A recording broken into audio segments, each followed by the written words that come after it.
So today kay madtuming Cebu, and the first thing that we did is nisakay mi sidecar padto sa Mukas.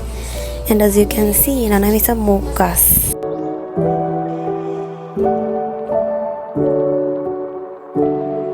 Moto, nakita na namo si Maria and King together with their family. And habit pa dyan, wala nakasakay sa barge. Kaya pag-abot ng brito, palargahay na sila, pero may gani na luoy sila namo. Kani, nakaabot namin sa airport. Nagi ko, gusto ko si Dos, and muna na ang airplane nga mong sakyan. Very cute, kaayo. So, nakasakay namin sa airplane, and video lang. Akong seatmate day kay si Tito Coco.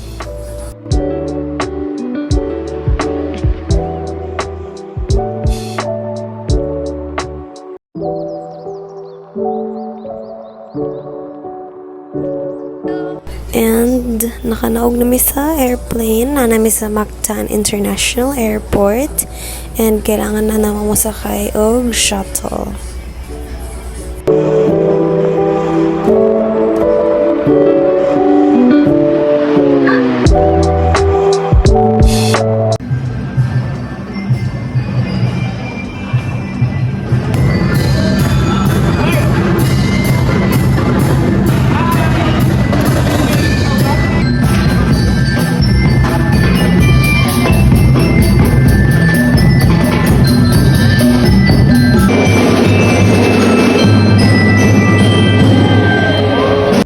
So, after na-claim ang mga luggage, ang mga bags, kay ninggawas namin sa airport, and moto, nakakita namin og sakyan padto sa SM, which is katong van, and na namin sa SM Seaside.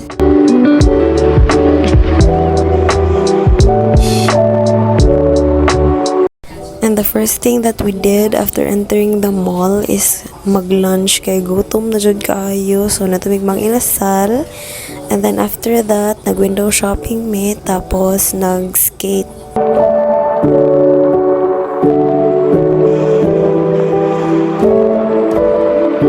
Two hours mi skate, so very gutom maong. After mi nag-skate, kay nag-dinner dayon mi. After naman nag-dinner, kay ga-arcade mi ni King og ni Pinky.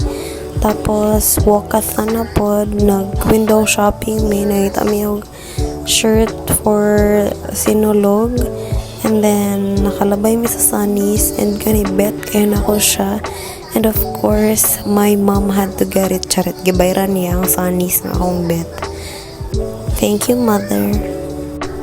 Pauli na may ani nga time, very hago na kaayo, unsa na ning orasa, and nangita pa mig taxi, kay wala joy taxi nga magpasakay ani nga time.